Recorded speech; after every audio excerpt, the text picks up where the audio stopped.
Olá, graça e paz. Dando continuidade aos nossos pequenos textos, grandes verdades, no livro de Romanos, capítulo 3, versos de 21 a 26, o apóstolo Paulo escreveu: Mas agora se manifestou uma justiça que provém de Deus, independente da lei, da qual testemunham a lei e os profetas. Justiça de Deus mediante a fé em Jesus Cristo, para todos os que creem. Não há distinção, pois todos pecaram e estão destituídos da glória de Deus, sendo justificados gratuitamente por sua graça, por meio da redenção que há em Cristo Jesus.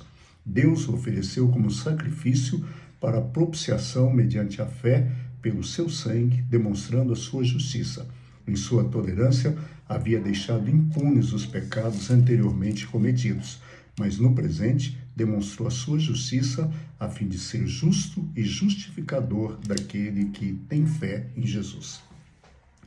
Esse parágrafo ele foi comentado por dois comentaristas bíblicos do século XX, um deles, Charles Cranfield, que viveu entre 1915 e 2015.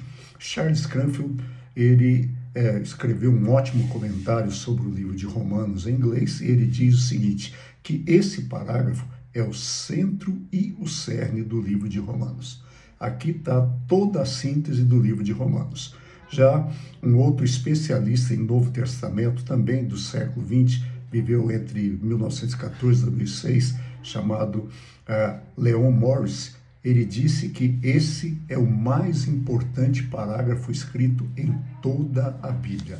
Note, o cerne de Romanos e o mais importante parágrafo de toda a Bíblia.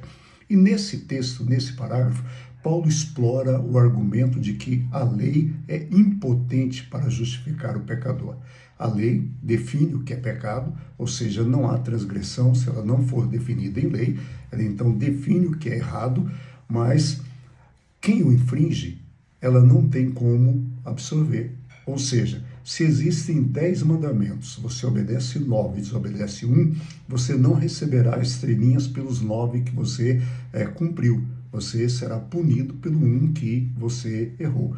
Por exemplo, você pode ter carteira de habilitação há 30 anos e nunca ter sido multado, mas um belo dia você ultrapassa um sinal vermelho. Aí o guarda vai parar você vai argumentar, mas seu guarda, eu tenho 30 anos e nunca desobedeci uma lei. Vai falar, agora desobedeceu. Pronto, acabou. Assim é a lei.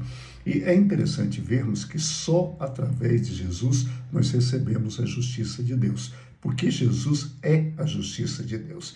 E olha, tem uma frase interessante no final do verso 22, ele diz, não há distinção. No verso 23, pois todos pecaram e destituídos estão da glória de Deus, sendo justificados gratuitamente por sua graça, por meio da redenção. Não há distinção. Judeus, gentios, cristãos, pagãos, todos somos culpados. Não existe não existe ninguém, não existe o bonzinho, não existe o bom. Todos nós, seres humanos, pecamos e continuaremos pecando. Uai, mas que nós somos humanos, isso é próprio do ser humano. Eu gosto de brincar que desde Adão e Eva, o ser humano foi inoculado por um germe do pecado zeste. Ele está em nós. É claro que nós que somos salvos pela graça, nós confessamos os nossos pecados e o Senhor nos perdoa, mas isso não quer dizer que nós não sejamos pecadores, nós somos. E quando nós olhamos isso, essa solução é a única, é através de Jesus.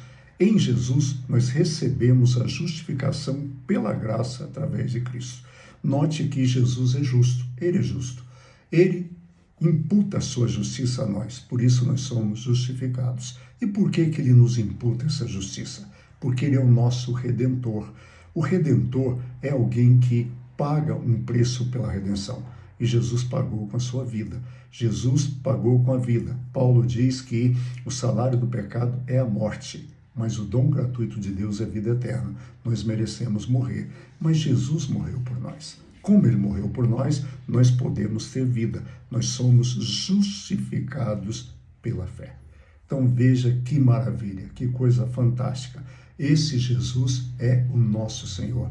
Ele é o nosso Deus. E através dele é que nós somos justificados, é através dele que não nos é imputado nada, muito embora a nossa culpa estava lá, mas ele levou na cruz. Que Deus nos abençoe, tenha uma boa noite, que você possa entender essa graça, que você possa entender esse perdão e essa justificação. Renato estará com vocês amanhã, eu volto na sexta-feira, se Deus quiser. Até lá, um abraço, fique em paz, que Deus nos abençoe.